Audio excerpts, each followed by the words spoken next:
Good morning, welcome to another daily video, and it's been another very stressful day working on the Volvo. However, today I had to remove a rubber bushing from the crossbar. However hard I tried or set fire to it or cut it, it would not come off. Almost 2 hours of trying, I eventually did get it off and I replaced it with a nice new one, as you can see here. All I then had to do was somehow get the spanner into a gap here. As you can see, it's very tight and very awkward to get to, but I managed to get the spanner on and tighten this up, and the crossbar, or the anti-roll bar, was finally back on the car and clamped down with nice new bushings and nice new clamps. Generally, you would not believe how stressful that day was to try to get the old one off and get the new one back on. All I had to do then was put a new track rod end on the end of the steering rack like so. Also put a new drop link in just because, I had them spare, so I thought I'd put the nice new ones on to match all everything else that's new.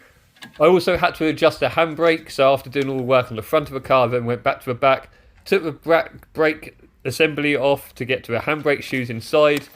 The spring is completely knackered, so I had to go to a shop, got myself a new pair of long nose pliers and some new springs for the shoes. I then replaced them, and thankfully the car, hopefully, is now done for the MOT tomorrow. What an unbelievably stressful day. Generally, I thought I was going to cry at some point.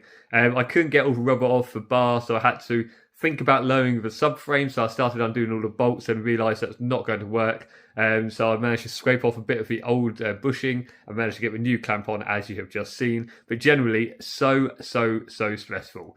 So please cross your fingers for me tomorrow, where I'll be taking the Volvo in for its MOT. Will it pass? Let's hope so. I shall see you tomorrow for another daily video. Until then, it's time for me to say Mafro.